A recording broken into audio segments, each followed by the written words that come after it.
remember to like, comment, and subscribe.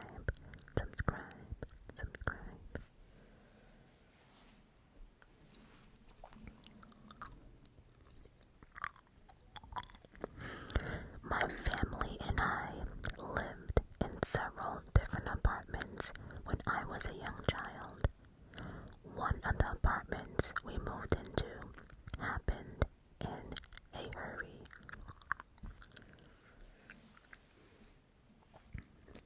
It was kind of a dumpy place. We were only going to be there temporarily until we found something better. It's hard to get an apartment in Los Angeles quickly because there are so many people always looking for a place to live.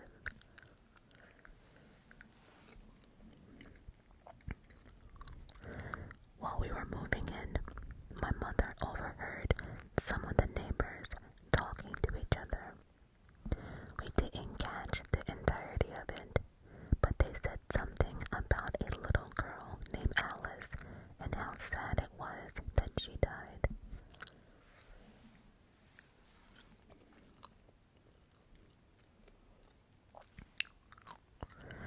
We shrugged it off. Tragedies happen.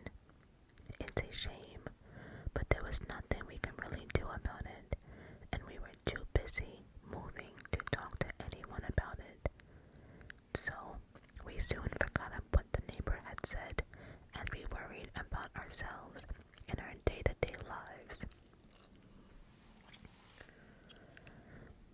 But, as I was playing in my room the first day, I noticed a box that didn't belong to me inside my closet.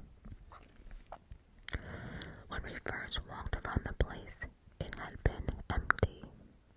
The landlord had already sent a cleaning crew through the place. I didn't know how they missed the box, so my curiosity pushed me to open it. There was a tiny, dusty spiral notebook inside. I opened it and saw the name Alice scrawled all over it in the sloppy handwriting of a child.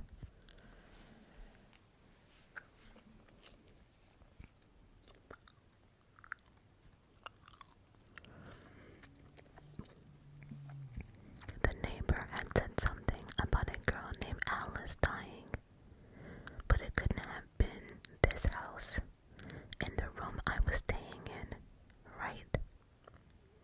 I put the notebook back in the box and shoved the box back into the corner of my closet. I pushed the suspicion out of my mind. It's a coincidence. It had to be.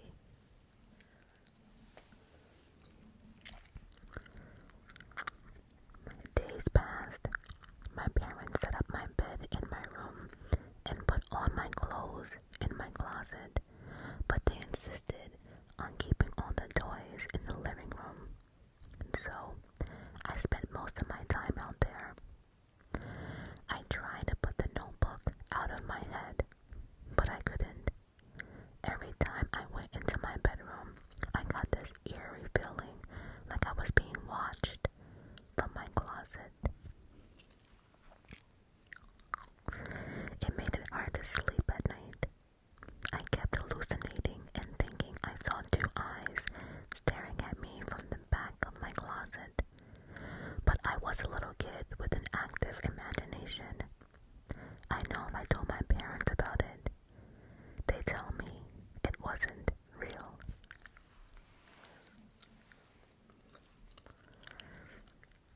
My mom let me pick out the dress I wanted to wear one day, so I was going through the clothes in my closet when I noticed some shape scratched near the box I found in my closet.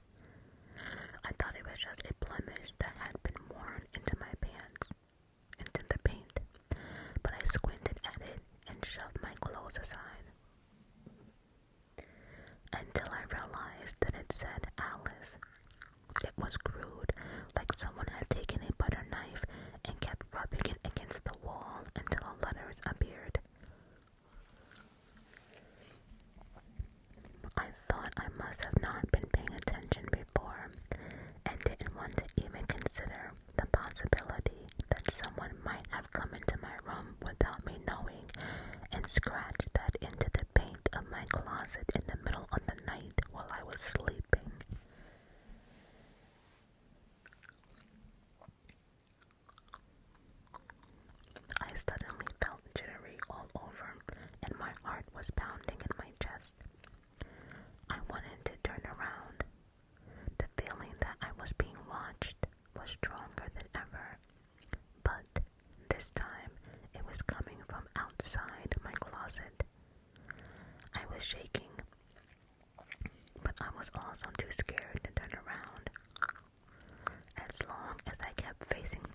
asleep. I figured the sooner I closed my eyes and went to sleep, the sooner it would be morning and I could be out on the bedroom again.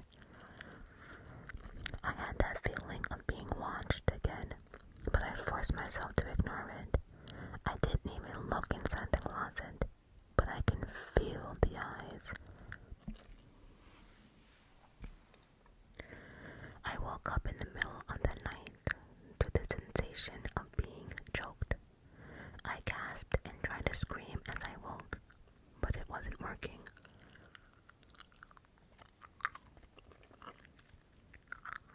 I couldn't move my head, but I saw something that looked like a little girl hiding in the shadows in the corner of my vision. She was kind of weird colored. I didn't register she was a person at first because her skin was gray and purple in parts of it. She looked really sick and scared. I kicked and punched my hands and legs, but something was pinning them down. I got dizzy as I panicked, but whatever it was wouldn't let me go. I thought I was going to die. Suddenly, the little girl who had been staring at me, unmoving this entire time, looked over her shoulder. There was a look of fear and panic on her face.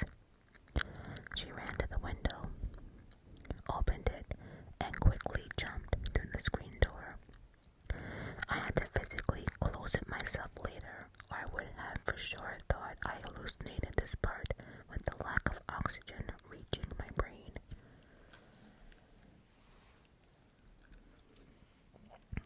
Finally, the presence on top of me, whatever it was, disappeared. It was probably only seconds, but it felt like I was lying there struggling for years.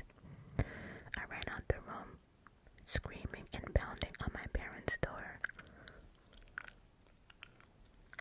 It was locked, and I kept being frightened that the scary presence I felt would come chasing me down the hall and strangle me before my parents opened the door.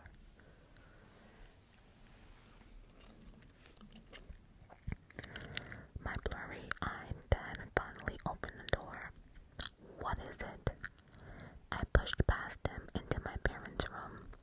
I finally told them about what was happening and all the things I saw in my room. They said I had an overactive imagination and needed to go back to sleep. But I refused to go back in there and slept in the living room instead. I closed my bedroom door because I had this spooky feeling that someone would peek out and look at me if I didn't.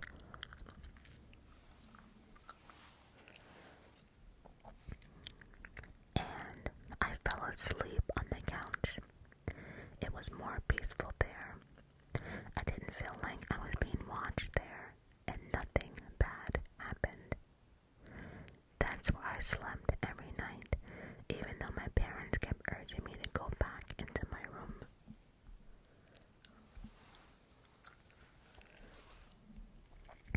Luckily, it was only